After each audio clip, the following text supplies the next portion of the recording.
Now, I know some of you might get a little tired of me singing Berserk's praises, but I mean, come on now.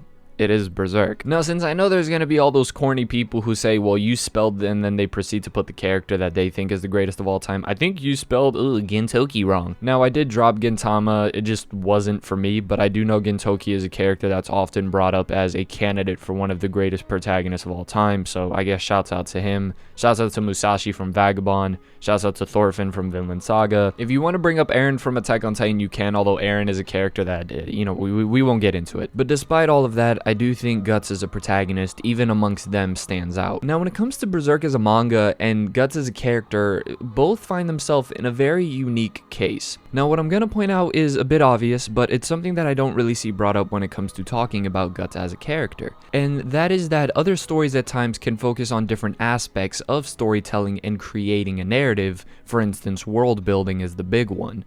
Versus Berserk, which greatest strength and greatest focus has been the characters. And Berserk isn't the only series to focus on its characters, but Berserk manages to focus on the characters and how they grow and develop, and giving them so many moments to where you can add layers of depth to it that it's almost unrivaled. Berserk, in comparison to other series, has a relatively small cast of characters that actually matter to the narrative of the story. Part of that is due to the Golden Age arc. A lot of the characters that we grow up to love do kind of end up getting massacred. But what has happened is Miura has created a tight circle of supporting characters that not only have their subplot, but in the end all end up just pushing Guts as a protagonist. They are implemented into the story so that Guts is able to continue on with his quest and to push him as a character in different directions. You can never accuse Berserk of having a side character subplot be more interesting or more important or better written than the main narrative of Guts' journey. A lot of the side characters that are implemented are there to help show different sides of Guts' personality,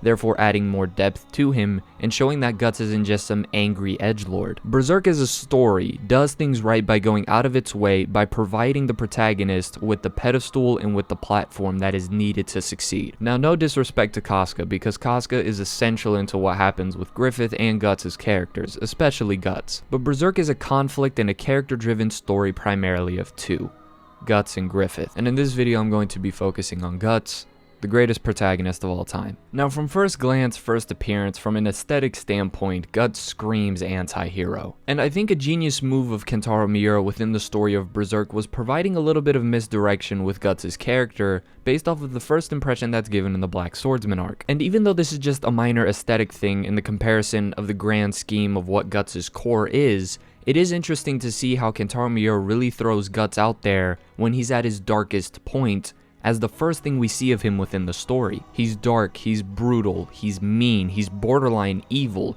He's just what some people would boil down to a quote-unquote edgelord as an easy low-hanging fruit criticism. But as the story of Berserk continues, we find out that is far from the truth. One of the most beautiful and subtle things that I think the anime of Berserk was able to do in 1997 was Guts' theme. If you looked at Guts as a character, you would assume he would have some badass, heavy metal, dark and gritty OST, but no, it's one of the most beautiful and heart-wrenching themes out there. It somehow beautifully fits Guts in a way that you would never imagine. Now, Guts' theme has sort of become a meme as of recent months, and personally, I absolutely love that, seeing the amount of people that have gotten into Berserk through the Silence Wench meme. If you somehow don't know what I'm talking about, well, here it is. And if you choose the $30 subscription, you get Silence, wench. I do not wish to be horny anymore. I just want to be happy. Imagine if, like, during the final battle between Guts and the God Hand, Slan tries to, like, seduce Guts again and he says those exact words. To be honest, that'd be like a 12 out of 10 ending. But essentially, the first point is Miura's way of setting up the story of Berserk, again, does nothing but really enhance Guts as a character. When you present a specific character within a story and you give them a mystery to them, when you present them in a quote-unquote finished stage, or in a stage where they have already developed past a certain situation, you gather the audience's intrigue by forcing them to ask the question, how did this character get here? But that's just really the beginning portion of Guts' character. Now we move on to the Golden Age arc, the Conviction arc, and basically what Guts' character has been from then onwards. I think Guts is one of the only characters I can say this for, but to say that Guts goes through character development is somehow underselling it. And I think this kind of ties into the theme of Guts' humanity, but when you look throughout different stages within Berserk, Guts is constantly growing as a person, but yet none of these moments and drastic changes of character ever feel completely forced at all. They're given the proper amount of build-up, and Guts' character changing is something that we see over the course of entire arcs. If we're going in chronological order, the way Guts' early Golden Age arc versus later Golden Age arc versus Black Swordsman, Conviction, Millennium Falcon, and currently Fantasia is insane. You're arguing that there's pretty much 5 different moments within Berserk where Guts is changed as a character, but these changes are allowed to happen due to Guts' main goal in life, and that's finding his goal in life. Existentialism and finding his purpose is a major theme of Guts' character, and many times we often see him questioning the motivations as to why he's doing things. At certain moments within the story, he asks himself whether or not killing Griffith is important to him anymore. What's gonna happen when Casca gets her mind back? Essentially, what am I going to do once this journey is over? Because he understands that all journeys come to an end. A very harsh lesson that he learned in the Golden Age arc. And even though I've always had a massive issue with this take, I do understand where people are coming from when they say Berserk falls off after the Golden Age arc, or it's not the same after the Golden Age arc. Because they're right on that second one. Berserk is definitely not the same after the Golden Age arc. The entire world of Berserk and the 2 most important characters are no longer in the same position as they were within the Golden Age arc. And whilst although you can already argue that by the Golden Age arc alone, Guts is already a top tier protagonist, some of the largest moments of Guts' development, and in fact a lot of the things that makes Guts who he is and makes his journey even better, come after the Golden Age. Hence why I've always had a major issue with that take. Seeing how Guts' character has moved on from the Golden Age arc slowly but surely, even when they were on the boat. Seeing a lot of the moments where Guts reflected upon things, especially in Bubbles of Futility, even then, Berserk is able to provide moments of Guts showing who he is as a character, and what he represents, and that's humanity. That's the will to survive, all of the different emotions that we can go through in life. All of the different trials and tribulations that we can go through, but seeing how Guts is able to put on his big boy pants and absolutely destroy every obstacle in front of him no matter the cost has been amazing. I think one of the most petty criticisms towards Guts' character, and it's really the only one, is plot armor. But when you really think about it, you know how many moments that probably your favorite protagonist should have died within the story, but they didn't, and you want to know why? Because the narrative demands that that protagonist still be alive, so I don't want to hear it. And so even though Guts' strength, Guts' desire to live and survive is many times shown through those desperate moments within a fight, Berserk and Guts' character at their best is when the story is quiet, is when there are peaceful moments within the story. That allows us to appreciate the characters outside of conflict. If you're able to write a character who's able to provide something of substance outside of the realm of conflict, then that says a lot about your character. Because whilst although conflict is essential to creating progress within the narrative and growth within a protagonist, if you're able to have a protagonist that when things aren't in the heat of conflict is able to sit back and reflect upon things, Miura has done a lot of this on purpose. He's taken full advantage of the moments of resolution and moments of peace between arcs in order to really show what Guts is all about as a character. He puts Guts in a position to where there's no questioning what Guts is doing, what he's about, and why Guts is a great character. I see a lot of these moments of reflection and reminiscence to be really just showing us how far Guts has come as a character. It's kind of like a moment of break in peace where we can see where Guts is now and compare him to where Guts was before. One of the most important points of a great protagonist is they need to change. And that doesn't mean change completely. Some characters can go through subtle moments of development, but your protagonist should not be the same they were at the beginning of the story versus near the end. Look at Guts now versus how he was in the beginning of Berserk. The path in which Guts has developed and then lost everything to now regain and redevelop all of the things that he had lost and all of the things that were taken from him. It's a personal and individual journey that's rivaled by very few characters. Every situation that Guts is thrown in the story of Berserk is there to show more of who he is. And here is where I'm going to get into the entire dynamic with him and Casca. The moment where Guts and Casca fall in love is one of the most beautiful moments throughout all of Berserk. And I've done a video talking about this before, but what Casca had with Griffith was not true love whatsoever. I'm not talking about the eclipse, because no. What I'm referring to is essentially in the Golden Age arc, Casca had a crush towards Griffith. It was a dynamic where she was at the bottom and Griffith was at the top, and he was basically unreachable. But when Guts and Casca fell in love, especially in Wounds Chapter 2, is where you see them find themselves on equal playing field. They're equal to each other, and they're now able to see each other for who they really are. And I think looking upon this even more makes me further believe that the version of Guts that we see in the Black Swordsman arc is an extremely regressed version of Guts, not just in terms of character, but in terms of the traumatic experiences he went through. Because after falling in love with Casca, one would assume that the don't touch me issue he had would go away.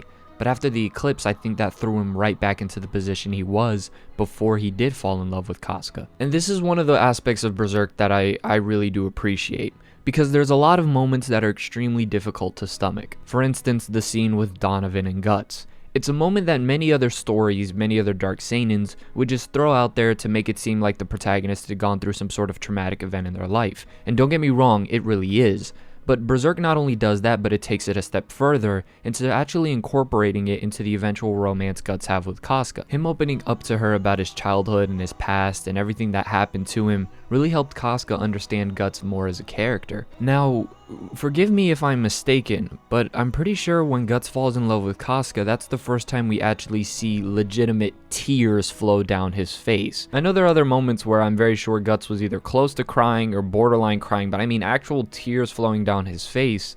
I'm pretty sure that's just Wounds Chapter 2. And so adding the importance of this being such a vulnerable moment within Guts' entire life, falling in love with someone else, is only another thing that's incorporated within the story to add more depth to Guts. Name another character who can be arguably one of the most dark, one of the most gritty, one of the most intense protagonists ever, but can also have some of the most beautiful, vulnerable, and to just keep it real with all of you, either one of the, or if not the best romantic narrative in manga. For a manga that isn't about romance, Berserk does romance beautifully. It's not something that's just thrown out there cheaply. It's something that's used and incorporated to only enhance its characters. Going back again to the point that I made at the very beginning of the video, Berserk does everything to ensure that its characters succeed and that its characters have plenty of moments to show what they're capable of. And so although I've explained the light moments of Guts' character and those being really the most standout moments, I think those light moments are only made so beautiful because of the dark contrast. And here I do want to address Guts at his darkest, kind of away from the Black Swordsman arc because I have addressed that a little bit already, but Guts and his inner beast of darkness. Now when it comes to the core message of what Guts is, struggling, surviving, enduring, taking the responsibility of one's actions, Guts in his core is an upstanding human being in comparison to almost everyone else in Berserk. But in comparison to other animes and mangas, Guts by no stretch of the imagination is a saint. He's not perfect.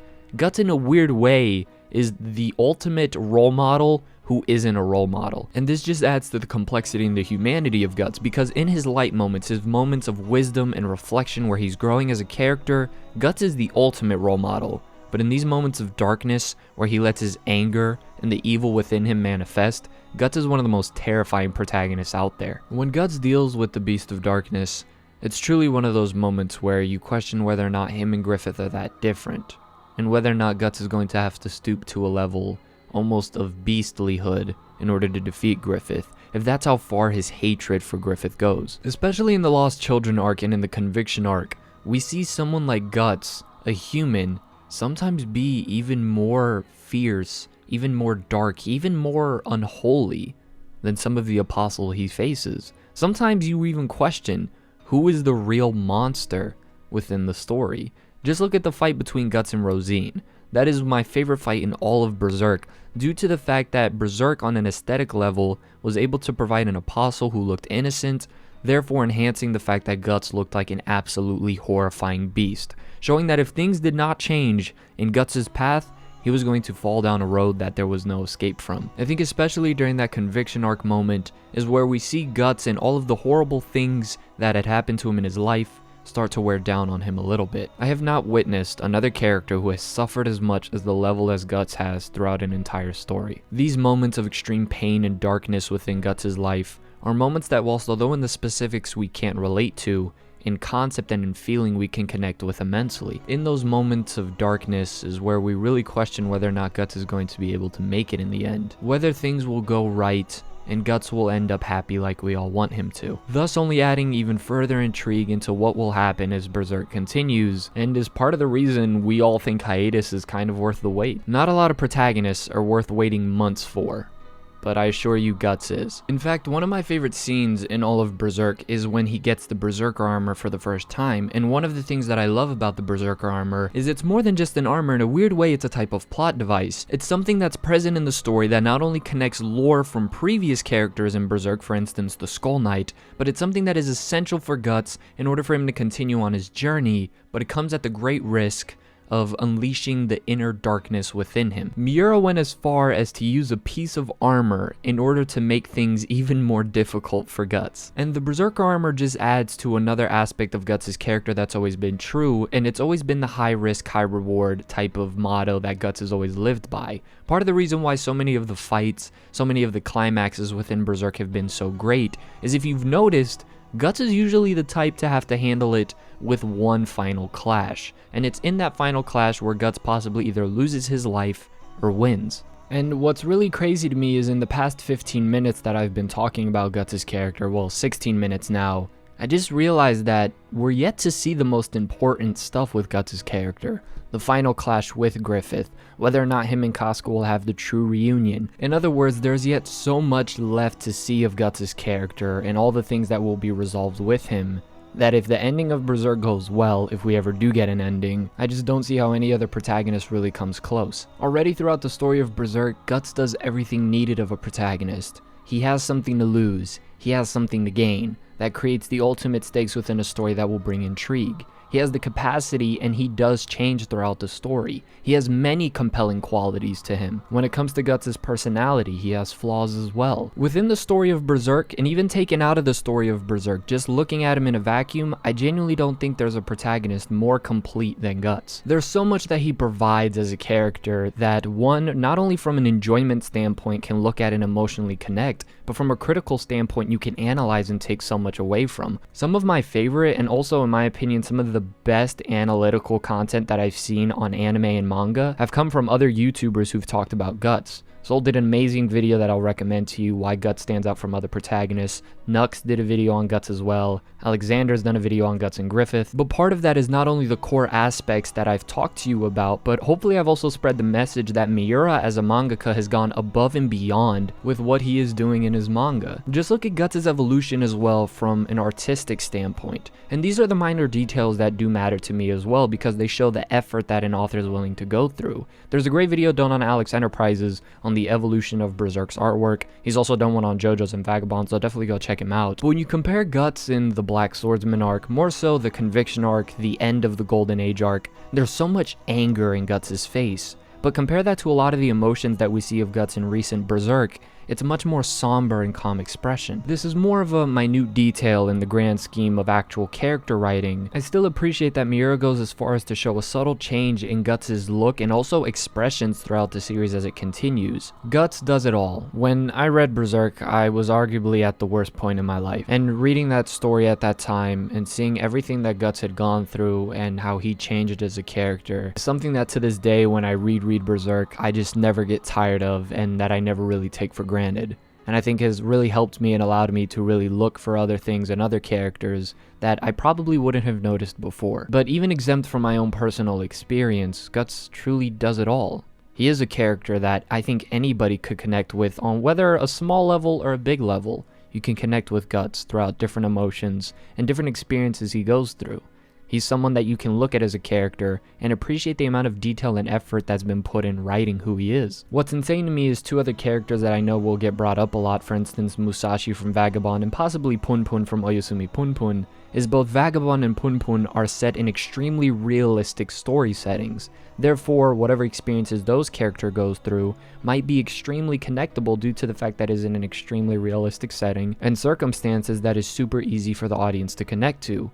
Versus Berserk being set in a dark fantasy, yet Miura is still able to communicate all of the same emotions, but just under far more extreme circumstances. Now I can't bring up Guts and not bring up Griffith. Griffith and his mere existence within the story makes Guts a better character, and Guts' presence makes Griffith a better character. I think both deserve a mass amount of credit for what they've done for the story of Berserk, again, as they are the two driving forces. I can say this with confidence, but there is no other protagonist and antagonist duo that I would rather pick above Guts and Griffith. And I know I kind of already discussed this in my video as to why I think Berserk is the greatest manga of all time, and I've also discussed Griffith's character and how to make the perfect antagonist, but Griffith and Guts again just go hand in hand. Everything that they each represent, how they're able to contrast each other and yet parallel each other so beautifully, there's just not really any other antagonist-protagonist combo that I can think of even comes close. Some might have a really strong protagonist and just an okay antagonist, and some might have a really strong antagonist but just an okay protagonist. Genuinely, I think the only other one that pops into my head immediately is Dr. Tenma and Johan, because I do think Dr. Tenma is an underappreciated character, but he's definitely not Guts. But I think what's more impressive than just how they drive each other in the Golden Age arc is what they do after the Golden Age arc. Because the sheer fact that Griffith can be his own character, devoid of Guts' presence, speaks a lot to Griffith's writing. And I think Guts being able to grow and go through his own journey without Griffith's presence being there has really allowed Guts to be free and to develop in the way that he needs to. And real quick to throw that out there, something that I find very interesting is many series, if you were to ask someone what's the best thing about those series, or if that person were to talk about the best aspects of their series, more often than not, the protagonist isn't really brought up. It's usually the fights, it's usually that one amazing side character who outdoes their role on an extremely incredible level. It's usually the antagonists or one of the minor antagonists. When you were to bring up what's the best Berserk has to offer, the answer lies with Guts and Griffith. And look, I can understand other stories try not to do things from a conventional sense. I mean, heck, even Berserk and most mangas don't do everything from an exact conventional sense of writing. But if you try to do something new, just doing something new is not good enough. You need to execute upon what you're trying to do well. The concept does not nearly matter as much as the execution of the concept. It is crazy to see how an angry man with a very big sword can be so much more than just that. And so if you're watching this video and you've been considering getting into Berserk as a series, I highly recommend that you do so. Even if it isn't your number one like it is for me, I definitely think it's a read that any person who loves anime and manga should experience. Plus, it's not really going anywhere anytime soon. But hopefully you enjoyed this video. If you are new to the channel, make sure you like, comment, subscribe, turn on the bell notifications, that way you're notified whenever a new video pops up on some of your favorite anime, manga, or whatever content. As always, this has been The Masked Man. Hope everyone has a blessed rest of the day, and peace.